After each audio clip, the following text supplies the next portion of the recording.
Clase. Bueno, como ustedes sabrán, el curso se llama Legislación Ambiental Guatemalteca. El código es el FE001. Esta es la semana número 4. El tema que nos va a corresponder esta semana va a ser fuentes del derecho ambiental.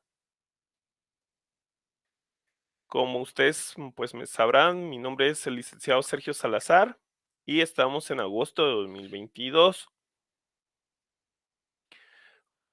Vamos a partir hablando un poquito del objetivo de la clase. Entonces, el objetivo de la presente clase va a ser que ustedes conozcan las fuentes del derecho, dando énfasis a las fuentes formales. Entonces, vamos a partir hablando un poquito de qué es una fuente del derecho. Dice fuente del derecho. El término fuente del derecho designa todo hecho, acontecimiento, documento, etcétera, que contribuye o ha contribuido a crear el conjunto de normas jurídicas aplicables dentro de un estado en un momento dado, es decir, derecho positivo. Bien, entonces partamos hablando de qué es una fuente. Imaginémonos un río. Un río atraviesa varios kilómetros de valle hasta que desemboca en el mar. Todos los ríos desembocan en el mar. Pero así como desemboca en el mar, termina el río en el mar, tiene que haber un lugar del que salga. Entonces, ese riachuelo, ese nacimiento del cual brota el agua que alimenta el río, es la fuente. Por eso se llaman fuentes del derecho. Una fuente es un lugar en donde nace o surge algo que posteriormente se va a ir desarrollando. Entonces, cuando estamos hablando fuentes del derecho, estamos hablando de todo aquello que le da nacimiento al derecho. Como nosotros sabemos, hay distintas fuentes del derecho. Hay fuentes del derecho laboral, fuentes del derecho penal, fuentes del derecho civil y en este caso, fuentes del derecho ambiental. Entonces, el término fuente, dice la definición, designa todo hecho, acontecimiento o documento que contribuye o ha contribuido a crear el conjunto de normas jurídicas aplicables dentro de un Estado. Es decir, que la fuente del derecho ambiental va a ser todo documento, todo hecho, todo acontecimiento que produzca el nacimiento de una norma de carácter ambiental. Pongamos un ejemplo. Hay una comunidad y esa comunidad comenzó de repente espontáneamente comenzaron a tirar basura en un terreno baldío. Pero ¿qué pasa? Que atrás de ese terreno baldío, pongamos que hay un riachuelo y ese riachuelo alimenta a otra comunidad más abajo. Entonces, ¿qué pasa? Que este riachuelo se está contaminando con desechos sólidos que la comunidad de arriba está lanzando a ese terreno baldío y está enfermando a las comunidades que están más abajo. Entonces, el legislador dice, bueno, aquí hay un problema, ¿verdad? Entonces, yo como legislador voy a proceder a crear una norma que regule la conducta de estas personas para darle una solución al problema. Entonces, viene el legislador y redacta una norma que determina los lugares y qué características deben de tener los lugares en los cuales se manejen los desechos sólidos. Entonces, ¿qué pasa? Esa actividad espontánea de la gente que comenzó a tirar la basura en un lugar dio nacimiento a una norma de carácter de derecho ambiental porque ya se está regulando por parte de las leyes ordinarias cómo y bajo qué circunstancias se pueden manejar los desechos sólidos en un lugar determinado. Entonces, a eso nos referimos cuando hablamos de fuente de derecho. Todo hecho, acontecimiento o documento, etcétera, que le dan nacimiento al derecho ambiental en este caso. Y las fuentes del derecho se pueden clasificar de la siguiente manera. Las fuentes del derecho ambiental se clasifican, bueno, estas son la clasificación de las fuentes del derecho en general, pero las vamos a enfocar al derecho ambiental. Tenemos primero las fuentes reales, Después tenemos las fuentes históricas y finalmente tenemos las fuentes formales. Estas son las tres clasificaciones que tenemos de fuentes del derecho. Fuentes reales son los impactos negativos, hechos y fenómenos de la actividad humana sobre el ecosistema. Entonces, si regresamos un poquito al ejemplo que nosotros habíamos estado manejando hace unos minutos, el hecho de que la gente de manera espontánea comenzara a tirar basura en el terreno baldío y que de esa acción naciera una norma jurídica, nos estamos refiriendo a una fuente de carácter real. ¿Por qué? Porque se refiere al mero impacto que tiene el ser humano sobre los ecosistemas. Entonces, eso es una fuente de derecho ambiental real. Pasamos al siguiente, que son las fuentes históricas. Dice que se refiere a documentos que se expresan en los convenios y tratados de protección ambiental. Entonces, si ustedes creen que esta situación del derecho ambiental es nueva, les comento que desde hace más de 2 siglos se viene regulando la actividad humana para tratar de proteger al medio ambiente. De hecho, los primeros convenios internacionales que regulaban la caza de ballenas son de los años 1800. Estamos hablando casi 200 años, ¿verdad? Todos esos documentos fueron evolucionando con el paso del tiempo y fueron convirtiéndose en las normas jurídicas que regulan actualmente el derecho ambiental.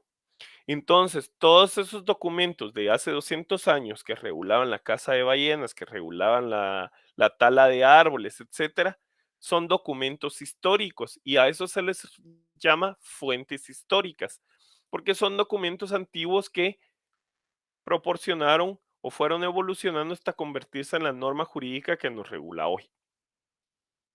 Y finalmente tenemos las fuentes formales, que son las más importantes y las que les vamos a poner especial énfasis el día de hoy. Las fuentes formales son las siguientes.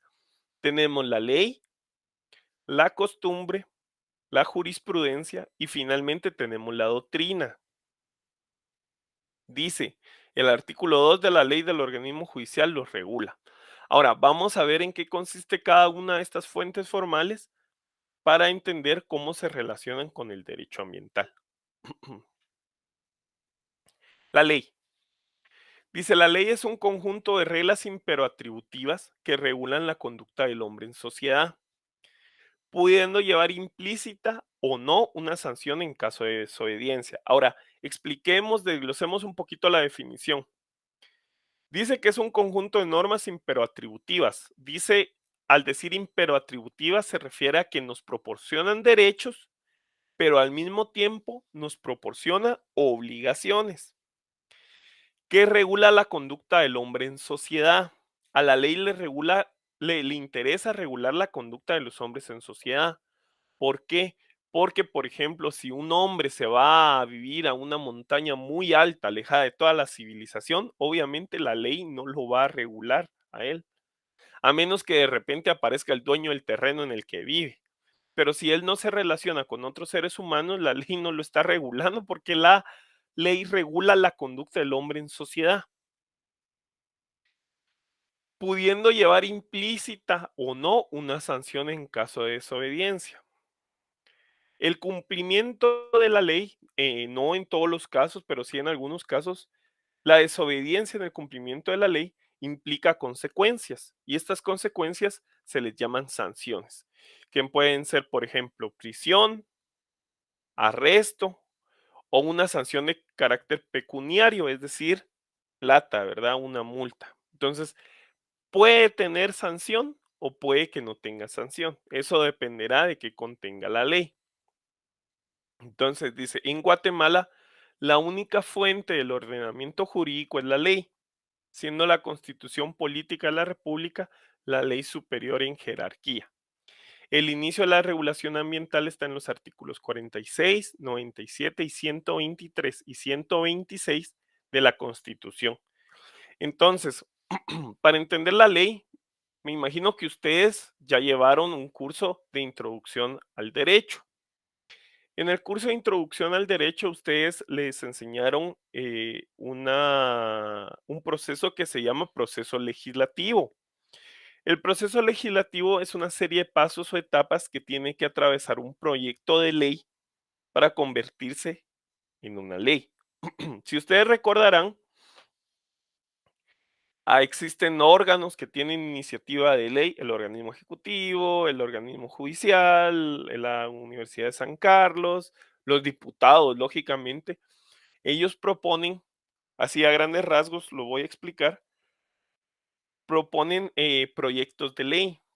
Estos proyectos de ley pasan a comisiones, les dan el ok, lo pasan a al Congreso, en el cual va a discutir en 3 sesiones, en el cual se va a hacer las modificaciones que los diputados, los señores diputados crean conveniente. Y después de esas 3 sesiones, si se aprueba, se manda al Ejecutivo para que el Ejecutivo sancione o vete. ¿Ok? Sancionar, la palabra nos viene algo negativo, pero en realidad sancionar, cuando el Ejecutivo sanciona un proyecto de ley, es darle el ok, es darle, me parece. Cuando la veta es que no está de acuerdo. Si la veta, la manda de regreso al organismo legislativo, el cual puede aprobarlo, aunque el presidente no esté de acuerdo, con 2/3 partes del total de diputados. Y si se da esto, si lo aprueba el Congreso con las 2/3 partes, o bien si el Ejecutivo le da el ok por medio de la sanción, se manda a publicar en el diario oficial. Esto se los doy así como muy rápido porque no es materia de este curso, pero sí es importante que ustedes pues lo recuerden, ¿verdad? Este es el proceso legislativo. Esta es la fuente más importante del derecho que tenemos en nuestra legislación, porque es la fuente formal por excelencia, porque el órgano que está señalado por el Estado y por la Constitución para legislar lleva a cabo esa serie de etapas. Entonces, son 3 sesiones, el presidente sanciona o veta, y por cierto, solo un comentario, así fuera del curso, hablando del tema, estaba viendo en las noticias que ya se sancionó ya se aprobó en la primera discusión, faltan otras dos, una ley que pretende fortalecimiento de las fuerzas de seguridad, algo así le pusieron. Hay que tener mucho ojo y estar muy pendiente de ese proyecto de ley, porque es un proyecto de ley que es a todas luces inconstitucional y que es, peligroso, porque le da prácticamente vía libre a las fuerzas de seguridad, al ejército y a la policía, para de manera discrecional y cuando se sientan amenazados, o sea, hasta deja en el aire en qué circunstancias se puede dar matar a manifestantes, ¿verdad? Entonces, eso es una situación bien delicada que nosotros como ciudadanos tenemos que estar pendiente de eso, porque eventualmente pueden utilizar esa ley en contra de la población, ¿verdad? Entonces, hago este paréntesis porque sí me llamó la atención esa noticia el día de ayer y creo que es importante que ustedes también estén enterados qué pasa en nuestro país, ¿verdad? Y que parece que el gobierno pues está tomando actitudes un poco represivas y dictatoriales y vamos a ver hasta qué punto el pueblo se los permite, ¿verdad? Entonces, bueno, cerrando este pequeño paréntesis, seguimos con nuestra clase y vamos a pasar con la jurisprudencia. Permítanme.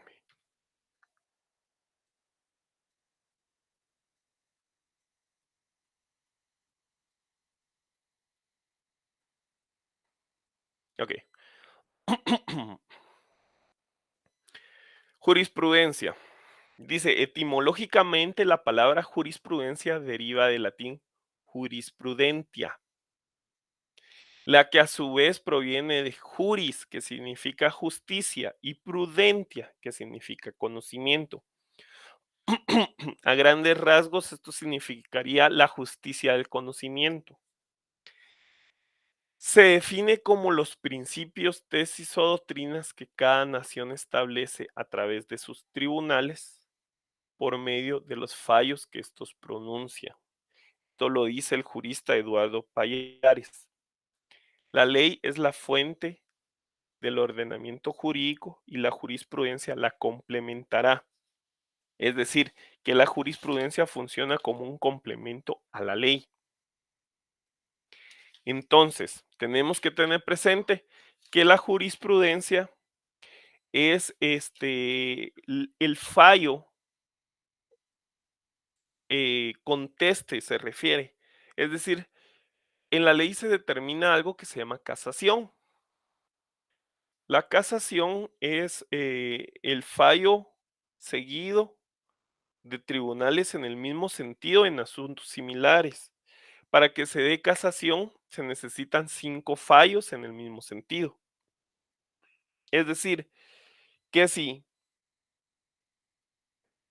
en temas muy similares 5 juzgados diferentes fallan de la misma forma, de manera consecutiva, ahí se produce la jurisprudencia.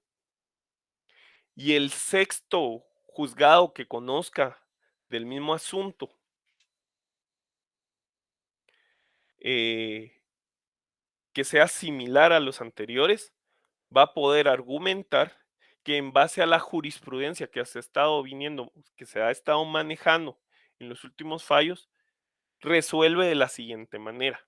Entonces, ya después de los 5 fallos, ya se convierte en un argumento que puede tener un juzgado para emitir un fallo en el mismo sentido. ¿Qué pasa si se dan, por ejemplo, 3 y al cuarto se falla de forma diferente? En ese caso, se interrumpe la jurisprudencia. Entonces hay que comenzar de nuevo. A partir del siguiente, tienen que haber otros 5 para que se dé la jurisprudencia ya formalmente. La jurisprudencia, como les estaba diciendo, es complemento, es decir, que los tribunales pueden invocarla en el momento de sus sentencias, pero solamente para complementar los argumentos que están haciendo en base a la ley. O sea, no pueden haber argumentos de un fallo únicamente basados en la jurisprudencia. Tiene que haber fallos basados en ley que sean complementarios por medio de la jurisprudencia. Entonces, eso es la jurisprudencia y la casación. Ahora pasamos a la costumbre. La costumbre es la norma de conducta nacida de la práctica social y considerada como obligatoria por la comunidad.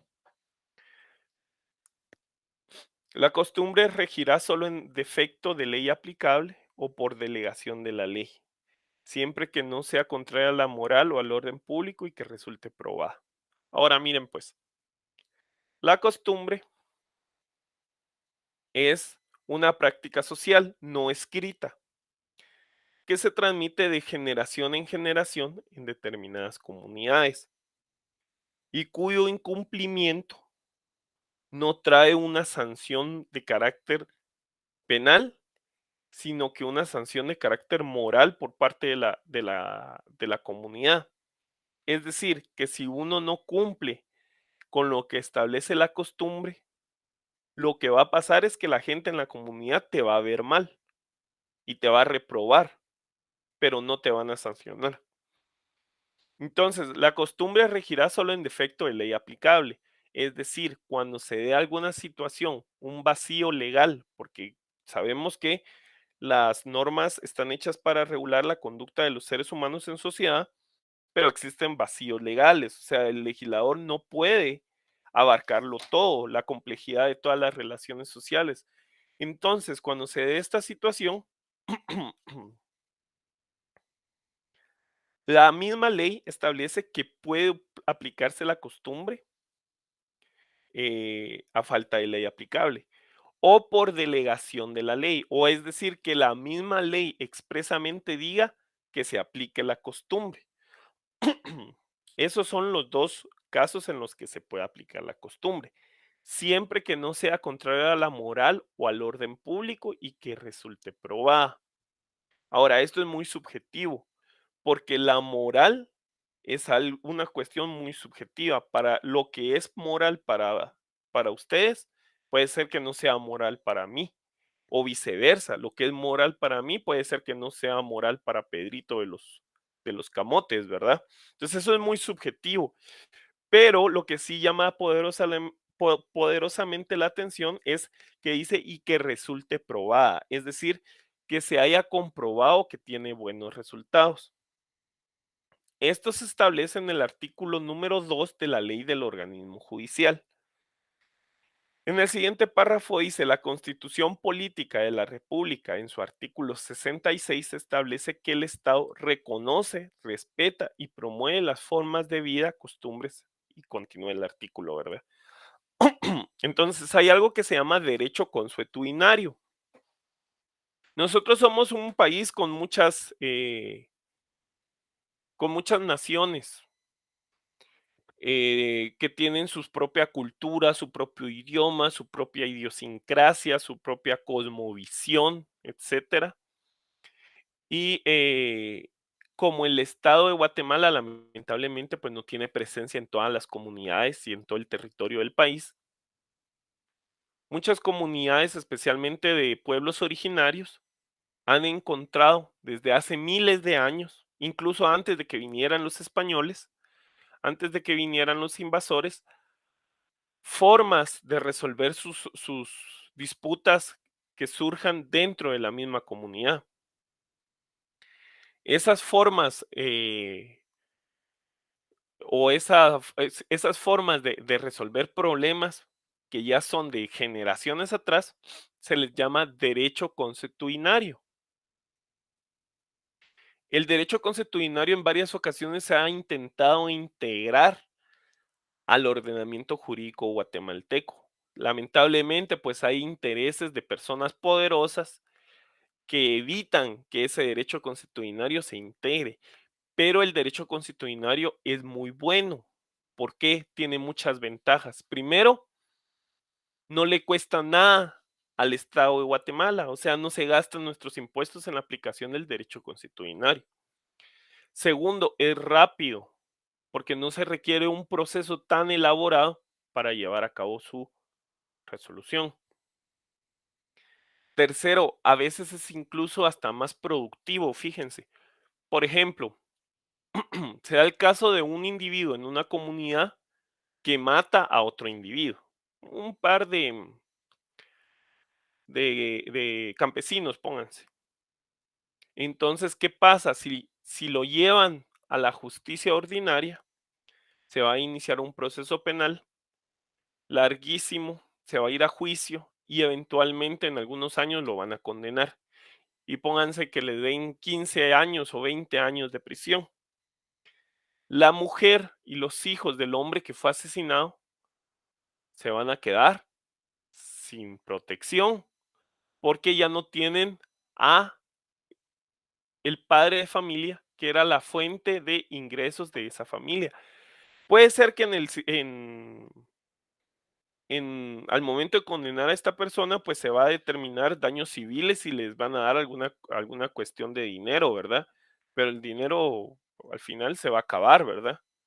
¿Qué pasa con el derecho consuetudinario? En algunos lugares, la sanción de la persona que hizo ese delito radica en que el hombre tiene que trabajar para sostener a la familia del fallecido, del asesinado. Entonces, ¿qué pasa ahí?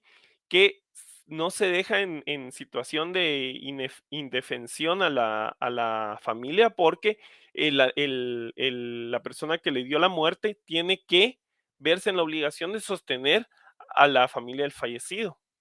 Entonces, al final de cuentas, en lugar de estar consumiendo eh, parte de los impuestos que nosotros pagamos, está ayudando a sostener a la familia a la que le hizo daño. Entonces, por eso en algunas ocasiones el derecho consuetudinario es muy bueno.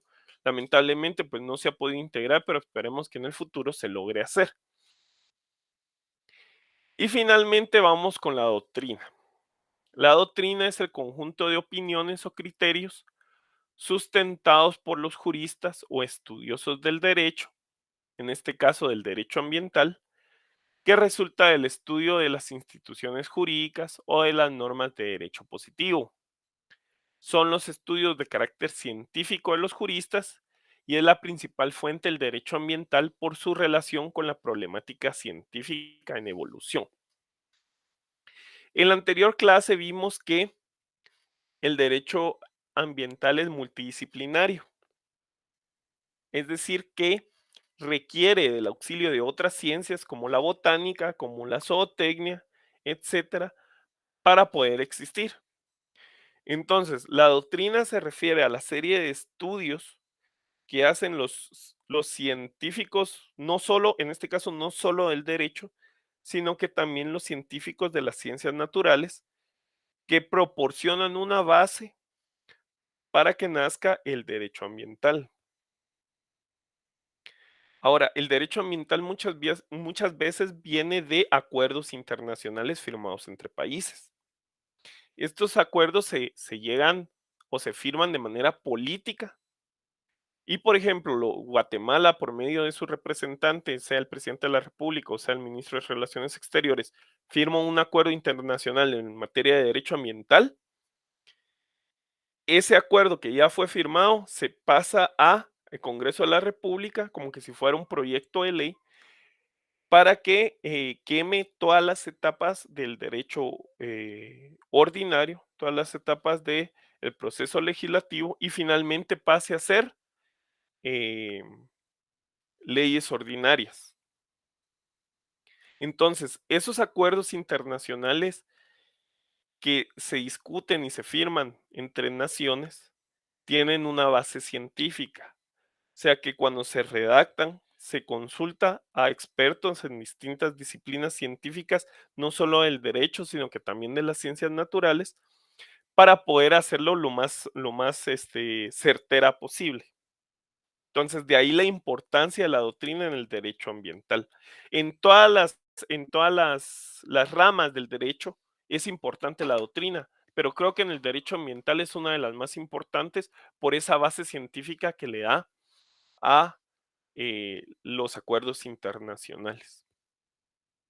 Entonces, esta es la presentación del día de hoy. Solo voy a hacer una pausa para ver unos mensajes que me mandaron al correo. Vamos a ver.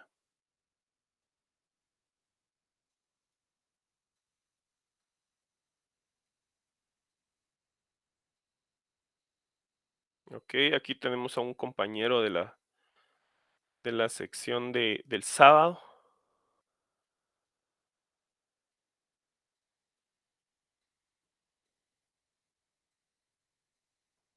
Ujú, otro compañero que el día de hoy comienza. Ok. Bueno, miren pues compañeros. eh, vamos a explicarles un poco de cómo vamos a manejar la situación de las diapositivas. Entonces, miren, hay una aplicación que se llama Band y ahorita se las voy a mostrar.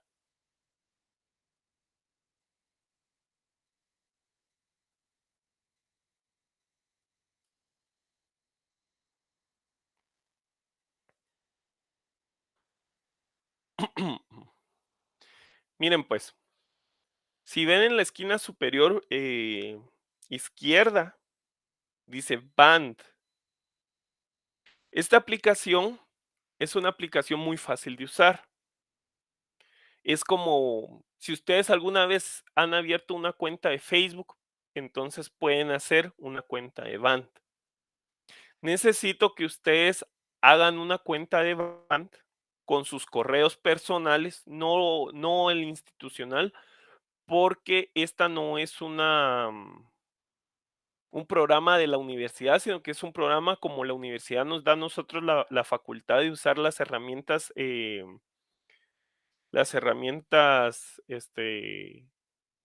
cibernéticas que nosotros creamos mejores para o más aptas para dar nuestra clase, facilitar el dar la clase. Entonces, quiero que por favor descarguen la aplicación de Vant en sus computadoras. También se puede usar en el teléfono, pero yo les recomiendo que mejor lo hagan en su computadora. Descárguenla, creen su usuario, como lo hacen cuando crean una cuenta de internet. Y ustedes ven que en la parte superior derecha aparece este muñequito mío, que es como un circulito gris con una silueta. Miren, no necesariamente va a ser igual con ustedes, porque yo tengo mi configuración del buscador para que aparezca negro, porque a mí no me gusta la luz blanca. Pero probablemente a ustedes va a aparecer blanco, entonces no hay ningún problema. En este muñequito hay una flechita a la par. Ahí dice una cuestión de invitación o de invitar. Ahí tienen que darle, a ver, invitaciones de van, dice.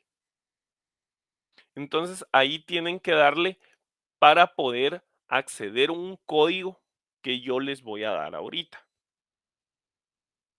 ¿Ok? Entonces, voy a dar voy a esperar 2 minutos para que ustedes hagan su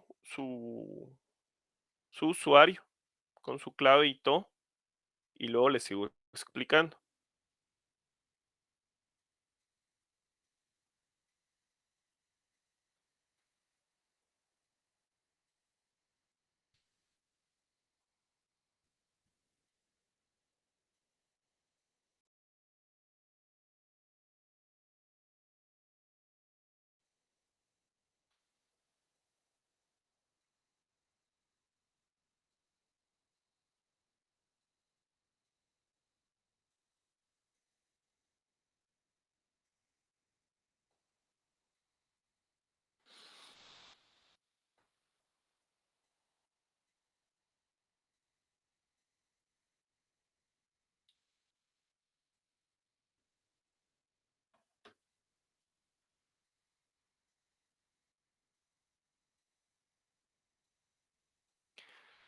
Bueno, pongan atención a lo que les voy a explicar ahorita.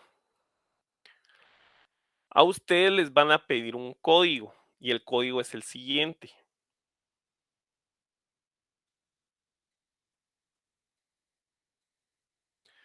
A ustedes les van a solicitar que escriban este número 7456 y esta palabra, shape, ¿ok? Si ustedes tienen su celular ahorita, pues sería conveniente o yo los invito a que le den una captura de pantalla para que no se les vaya a ir el código.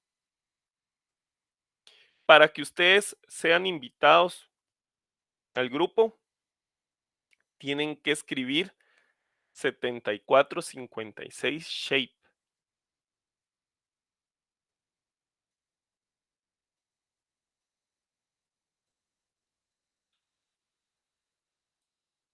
Ahora, si ustedes se dan cuenta, abajo del código hay un relojito que va hacia atrás. Ese relojito está porque solo tienen 48 horas para ingresar el código. Si pasan de esa cantidad de tiempo, el código se vuelve inválido. Entonces, yo les aconsejo que en las próximas máximo 2 horas entren y se integren al grupo. Creo que hay como 800 usuarios en estos momentos. Es porque ahí están mis estudiantes o algunos de los estudiantes, porque no están todos, del sábado y del domingo. ¿Por qué no están todos? Porque no todos quisieron entrar. O sea, aquí es quien quiera, no es obligatorio. Si ustedes quieren entrar, entren. Pero yo en esta aplicación voy a estar subiendo materiales. Entonces, esta es la clave para entrar a la aplicación. Ahora miren, voy a quitar momentáneamente el código de la pantalla y les voy a mostrar otra cosa. En la parte de arriba ustedes encuentran que dicen post, álbum, eventos y archivos adjuntos. Si se van a archivos adjuntos, bueno, aquí me han estado subiendo muchas cosas, pues, estos son los estudiantes, pero lo que yo subí fue esto, este folder de aquí que dice primera unidad. Si ustedes le dan doble clic a primera unidad, les va a desplegar las 4 presentaciones que hemos llevado de las 4 clases que llevamos hasta el momento. De ahí pueden ustedes descargar la aplicación o la, perdón, la presentación de cada semana para que puedan estudiarla. Ahorita me parece que tal vez mañana o pasado voy a subir la quinta presentación. Entonces, ustedes tienen que tenerlas para poder estudiar para el examen que se viene en 2 semanas. Entonces, para que vean, se van a archivos adjuntos, buscan el folder que dice primera unidad y ahí pueden descargar las presentaciones. Me parece que sus compañeros las han repetido porque las han vuelto a subir, pero las que yo he estado subiendo son estas de primera unidad. Aquí hay otros folders que no sé quién los ha creado, pero ahí están. Y como verán, pues ustedes podrán ver que hay suben memes y suben fotos y suben comentarios, pues eso no lo puedo controlar yo, porque esto es como una comunidad, es para hacer comunidad. Entonces, lo que sí les digo yo es que yo voy a estar subiendo los archivos en donde dice archivos adjuntos. Entonces voy a volver a poner en pantalla el código para que ustedes puedan entrar. Aquí está, miren, 7456 Shape. Y tienen 47 horas para, para introducirlo. Entonces, antes de terminar la clase, ¿hay alguna duda con la aplicación? Que me la hagan saber en el correo. Aquí hay compañeros de las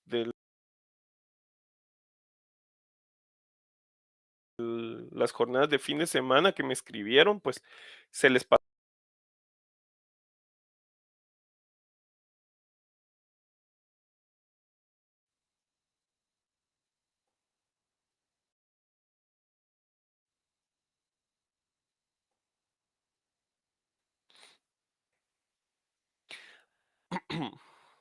Aquí me pregunta una compañera si es necesario el,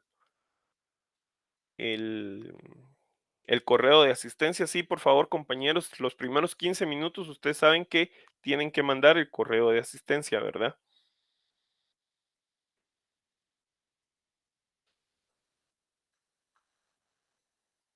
Aquí me pide otro compañero que habilite el link. Pues aquí está. Entonces voy a proceder a detener la grabación. Ahí está.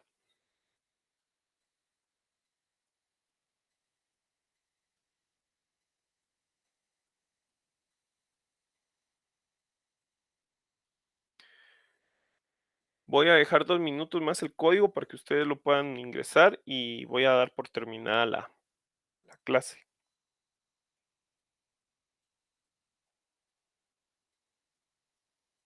Bueno, no hay ninguna duda aparentemente porque no me llegó ningún correo de ustedes.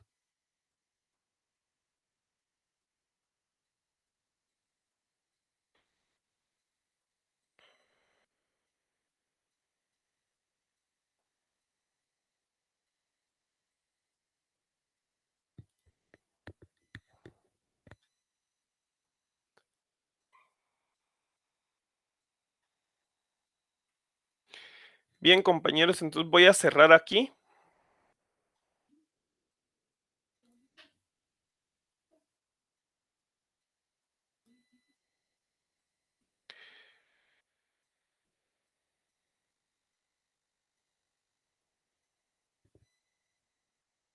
Bien, compañeros, entonces les agradezco el tiempo que tuvieron para estar conmigo en esta clase. Espero que no tengan problema con la aplicación o con el ingreso a Van.